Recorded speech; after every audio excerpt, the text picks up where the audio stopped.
I have to go and push some buttons here too on Facebook.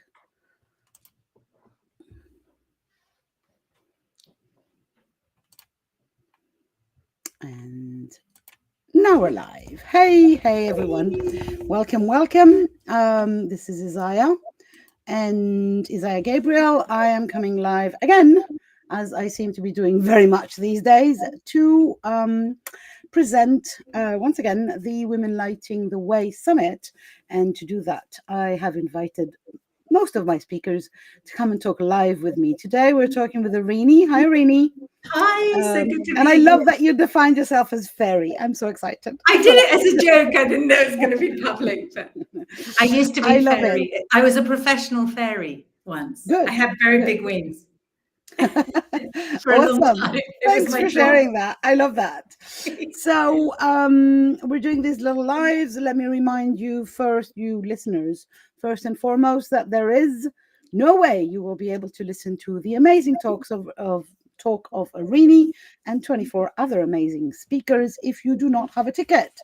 So I will share the link in the comments. Please go and take your ticket. It's free. But without it, you will not be able to enter the platform and listen to all the talks. And remember, there's also some freebies and giveaways to grab. And we are doing 3 amazing live panels with our speakers. So we're going to be discussing stories and how we ended up in this summit. And it's going to be so much fun. So if you want all of this, you need to join us and get your free ticket. So, Ereni, we're talking stories in general, because that's the general topic of the Women Lighting the Way Summit. And I decided to do some thematic, do you say thematic? No, themes for each of our speakers. They are shuffled, they are random. So the one that that was attributed to you by Mr. Random Machine Shuffling Person was or is, spirituality, believe it or not. I have found that it's really interesting that the topics or the themes that pop up are so to the point for each speaker. So amazing questions. One is a deeper question and the other one is a more fun question. We will start with the deeper one, the serious business. So in your life, in your story, what spiritual or intuitive moment has stayed with you long after it ended? And you're allowed to take a couple of seconds to breathe about that. That's so big. You don't have to tell us the big one. You can tell us another one. Yeah, I did. In my story, if you're watching this, please listen to my story. It airs at 11 o'clock UK time on Saturday the 13th. And in there's a spiritual story, as Isaiah knows. As Isaiah encouraged me to tell that story, actually. Actually, the thing that comes to mind, there's 2 things. And I'm going to tell you the thing that happened to me when I was very young.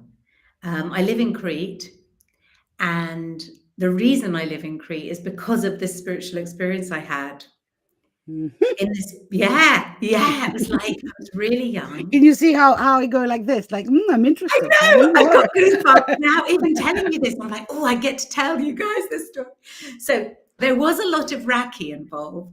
So in Crete, in those days, this area of Crete called Suya, it's got this beautiful beach. Now it's really, really famous, but in the days when I was young, back in the day, it was just camping and bohemian folk like myself. And I was there with my boyfriend. I was 19 and he was like in his 20s kind of thing. And we went camping. We were really in love and everything. And then there was just a couple of tavernas and people just give you a lot of Raki. That's like a little drink. So apologies to anyone who doesn't drink here. The Raki wasn't necessary for the experience, but I think it plays a part because then we were staying up late and all these things.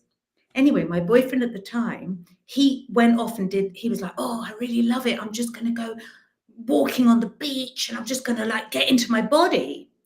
And I was like, cool. Like we were together a long time already, long-term relationship. I said, I'm going to go and just like commune. like with the universe, you know. So it was very, very vivid. Anyway, I had this very deep experience where I really felt connected to the stars, the stones, the sea, everything. And I watched the sunrise. But I really, really felt that everything was connected and I was connected with everything. It was a massive spiritual experience. I even felt that the space between leaves was deep, it was solid, a bit like a Cezanne painting. Like, you know, everything made sense to me and it didn't leave me ever since. And also at the time, I really had a very strong image of how I was really identified with being a woman.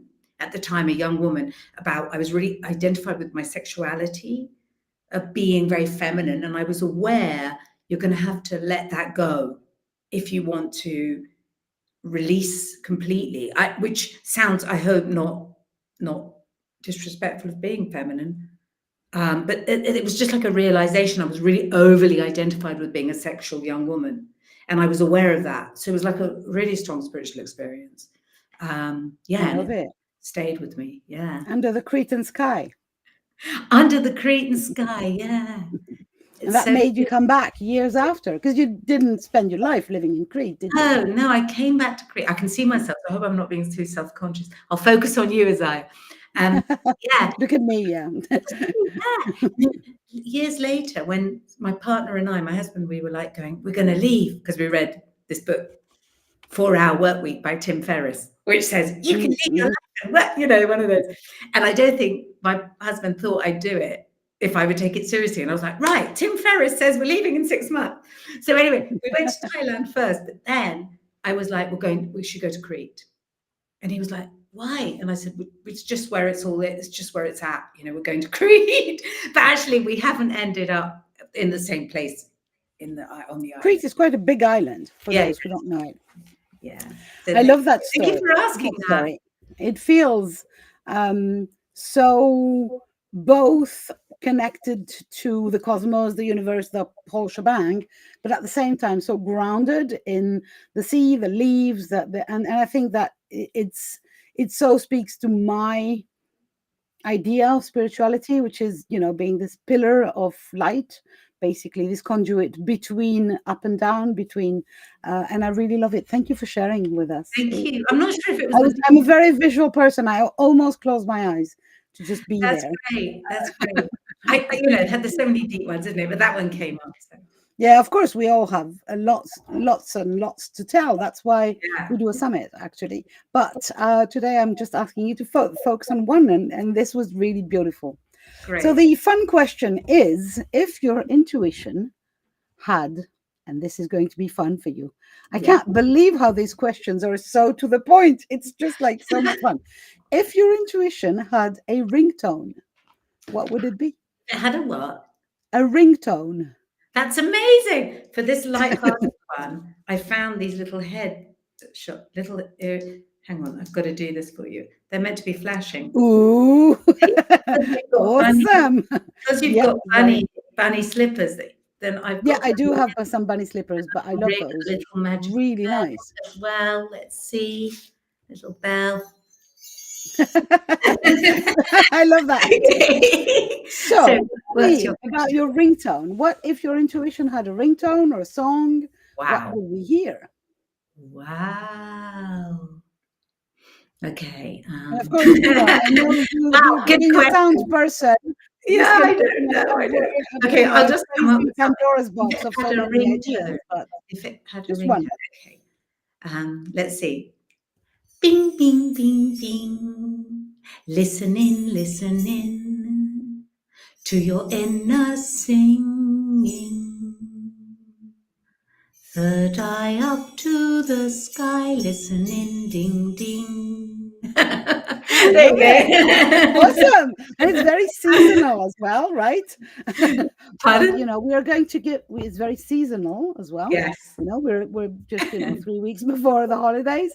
But I also think that, you know, we're allowed to have several ringtones. So maybe in the summer you'd have a completely different one. Yeah. But thank you for sharing that one. Thank you very much. I have mine would be a song, just a song that exists actually. It's a song by a woman from South Africa called Lila or Lila, I don't know, and it's called "Thank You for the Blessings." That's beautiful. And it's really a beautiful song. Check it out somewhere. Oh, great. Yeah. So Should I interview you now, Isaiah? Who's interviewing you? oh, I interview myself actually. I talk to myself a Oh, lot. have you done it already? I've done a live already on the group, but I will do a more. I will try to do actually one every day up until we begin on Friday.